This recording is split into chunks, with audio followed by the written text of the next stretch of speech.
20 जनवरी 2016 एक महिला ने अपने प्रेमी को घर बुलाया और रात में मिलकर उसके साथ अपने पति की हत्या कर दी। बगल में सो रहा बेटा उसकी आवाज़ सुनकर जाग गया और महिला ने कहा, इसे भी मार दो। लेकिन उसके प्रेमी ने कहा, मुझसे ये नहीं होगा। तो महिला ने उस मासूम बच्चे का गला तब तक दबाया जब तक उसकी मौत ना हो गई। आज हम बात कर रहे हैं गोरखपुर के एक हाई प्रोफाइल मामले की, जिसका नाता उस वक्त के सीएम की सुरक्षा में तैनात व्यक्ति से रहा। तो आखिर अर्चना ने अपने पति और मासूम से बेटे को क्यों मारा? इसके पीछे ऐसी क्या वजह थी? ये सब जानेंगे आगे। वीडियो में आगे बढ़ने से पहले आप हमारे चैनल मर्डर मिस्ट्री को सब्सक्राइब करके बेल आइकन ज़रूर दबा लें। तो चलिए अब कहानी में आगे बढ़ते हैं। गोरखपुर की अशोकनगर कॉलोनी में यूपी के इंस्पेक्टर राजकुमार यादव रहते थे। उनके साथ उनकी छोटे भाई ओम प्रकाश यादव और माँ बागेश्वरी देवी भी रहती थी। ओम प्रकाश जब छोटे थे तभी उनके पिता की मौत हो गई। ऐसे में ओम प्रकाश की पढ़ाई पर कोई असर ना पड़े, इसलिए उनके दोनों बड़े भाइयों ने उनकी पूरी मदद की और उन्हें पढ़ाया। जब परिवार का पूरा साथ मिला तो ओम प्रकाश ने पूरी मेहनत से पढ़ाई की और आँख के बढ़िया डॉक्टर बन गए। 2007 से 8 की बात है। ओम प्रकाश आँख का इलाज करने लगे थे। परिवार वालों ने तय किया कि अब उनकी शादी कर दी जाए। शादी की बात शुरू हुई तो सिंगापुर के एक परिवार से उनके लिए रिश्ता आया। ये परिवार पहले गोरखपुर में रहता था, फिर बाद में सिंगापुर में बस गया। रिश्ता तय होने के बाद दोनों की शादी भी हो गई। सिंगापुर में पली बड़ी लड़की को यहाँ सब कुछ अजीब लगता था। उसे घुटन महसूस होती थी। शादी को सिर्फ 6 महीने ही हुए थे और 6 महीने बाद उसने अपने पति ओम प्रकाश से डिवोर्स ले लिया और वह सिंगापुर लौट गई और पहले की तरह बैंक में नौकरी करने लगी। शादी के 6 महीने बाद ही तलाक हो जाने के बाद परिवार वाले ओम प्रकाश के लिए दूसरा रिश्ता खोजने लगे। अब क्योंकि ओम प्रकाश डॉक्टर थे, इसलिए उनके लिए ऐसे तलाकशुदा नहीं बल्कि नई लड़कियों के रिश्ते आ रहे थे। इसी दौरान दीपचंद यादव की बेटी अर्चना यादव का रिश्ता भी आया। दीपचंद गाजीपुर के ही थे, लेकिन पीएसी में होने के बाद वो पूरे परिवार के साथ लखनऊ में बस गए।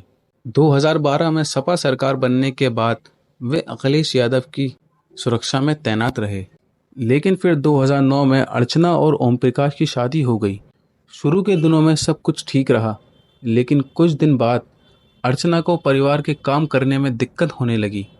उसने ओम प्रकाश से कहा, परिवार के साथ मुझे अब नहीं रहना है, अब मैं अलग रहना चाहती हूँ।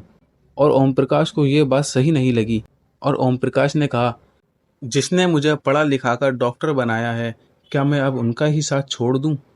परिवार के लोगों तक बात गई तो तय हुआ कि अर्चना और ओम प्रकाश घर वालों के साथ ही रहेंगे, लेकिन खाना अलग बनाएंगे। अर्चना और ओम प्रकाश को 2012 में एक बेटा हुआ, जिसका नाम उन्होंने नितिन रखा। परिवार से अलग होने के बाद अर्चना के पास बहुत काम नहीं रहता था। उसने समय पास करने के लिए फेसबुक पर आईडी बना ली। इसी दौरान फेसबुक पर फिरोजाबाद जिले के स्वामीनगर के अजय यादव की फ्रेंड रिक्वेस्ट आई और अर्चना ने उसे एक्सेप्ट कर लिया। फिर दोनों में बात होने लगी। बातचीत शुरू होने के बाद अजय और अर्चना के बीच नज़दीकियां लगातार बढ़ती जा रही थी। अजय और अर्चना ने मिलने का प्लान बनाया और जगह रखी थी लखनऊ। अर्चना का तो लखनऊ में मायका ही था, इसलिए वो पति से मायके जाने की बात कहकर चली गई। लखनऊ पहुंचने के बाद दोनों की मुलाकात हुई और यहाँ दोनों ने शारीरिक संबंध भी बनाए। इसके बाद कभी अर्चना मिलने के लिए लखनऊ आती तो कभी अजय गोरखपुर आता। अर्चना ने उसे दूर का रिश्तेदार बताकर घर पर 4 बार बुलाया और चारों बार वो घर पर ही रहा। अर्चना अब अजय से पूरे दिन फ़ोन पर बात करने लगी थी। ओम प्रकाश ने कई बार टोका, पर अर्चना पर इसका कोई असर नहीं पड़ा। दिसंबर 2015 में लड़ाई कुछ इस कदर बढ़ गई कि अर्चना ने ओम प्रकाश से कह दिया कि मैं अब तुम्हारे साथ एक कमरे में नहीं सोऊंगी। इसके बाद अर्चना अब अलग कमरे में और ओम प्रकाश अलग कमरे में सोने लगे। ओम प्रकाश से लड़ाई और विजय से प्यार करने के बीच अर्चना ने तय किया कि अब ओम प्रकाश को रास्ते से हटाना ही पड़ेगा और उसने ओम प्रकाश को रास्ते से हटाने के लिए अजय को ट्रेन के जरिए गोरखपुर बुला लिया। 20 जनवरी 2016 अशोकनगर कॉलोनी में एक मैरिज एनिवर्सरी का प्रोग्राम था। ओम प्रकाश के पूरे परिवार को उस प्रोग्राम में बुलाया था, लेकिन अर्चना उस प्रोग्राम में नहीं गई। ओम प्रकाश अपने 4 साल के बच्चे नितिन के साथ उस प्रोग्राम में गए थे। इधर अर्चना ने इस मौके का फायदा उठाते हुए अजय यादव को घर में बुलाकर अपने कमरे में छिपा दिया। रात 10 बजे ओम प्रकाश लौटे और दूसरे कमरे में अपने बेटे के साथ सो गए। रात 12 बजे अर्चना और अजय कमरे में आए और पेट के बल लेटे ओम प्रकाश के सिर के निचले हिस्से में अजय ने हथौड़े से पूरी ताकत के साथ वार किया और तुरंत दूसरा और तीसरा वार भी कर दिया, जिससे ओम प्रकाश की ऑन द स्पॉट मौत हो गई। हथौड़े की आवाज़ से बेड पर लेटा बेटा नितिन उठ गया। जब उसने खून देखा तो वो रोने लगा। अर्चना ने उसे उठाकर अपने सीने से लगाते हुए अजय से कहा कि इसने सब कुछ देख लिया है, ये सबको बता देगा, इसलिए इसे भी मार दो। लेकिन अजय ने बच्चे की हत्या करने से साफ इनकार कर दिया। लेकिन फिर अर्चना ने कहा, अगर तुम नहीं मार सकते तो मैं ही मार देती हूँ। इतना कहने के बाद उसने अपने ही बेटे का गला इतनी जोर से तब तक दबाए रखा जब तक बेटे की मौत ना हो गई। हत्या के बाद अजय और अर्चना ने घर में लूट का सीन बनाया। सारे सामान बिखेर दिए, अलमारी में रखे पैसे निकाल लिए, कमरे की कुंडी को तोड़ दिया। इसके बाद अर्चना को दूसरे कमरे में भेजकर अजय भाग गया। 21 जनवरी की सुबह घर की तीसरी मंजिल पर काम करने जा रहे मजदूरों की नज़र दूसरी मंजिल के ओम प्रकाश की रूम पर पड़ी तो हल्ला मच गया। मजदूर भागकर नीचे गए और उन्होंने ओम प्रकाश की मां बागेश्वरी और पड़ोसियों को बताया। दूसरे कमरे से अर्चना लगातार चिल्ला रही थी कि क्या हुआ, दरवाज़ा खोलो। लोगों की भीड़ लग गई। शाहपुर थाने के प्रभारी आनंद प्रकाश शुक्ला पुलिस फोर्स के साथ मौके पर पहुंचे। भाई की हत्या की खबर सुनते ही बलरामपुर जिले के उतरौली थाने में तैनात रामकुमार यादव भागकर अपने घर पहुंचे। दूसरी तरफ अर्चना के पिता दीपचंद यादव भी गोरखपुर पहुंच गए। सीएम आवास से कातिलों को पकड़ने के लिए फोन आ गया। उस वक्त के डीआईजी आर.के. चतुर्वेदी और एसएसपी लव कुमार पर केस को सॉल्व करने का दबाव बढ़ गया। पुलिस ने लूट के एंगल से जांच की तो उसे नजर आया कि दरवाजे की कुंडी को बाहर के बजाय अंदर से तोड़ा गया है।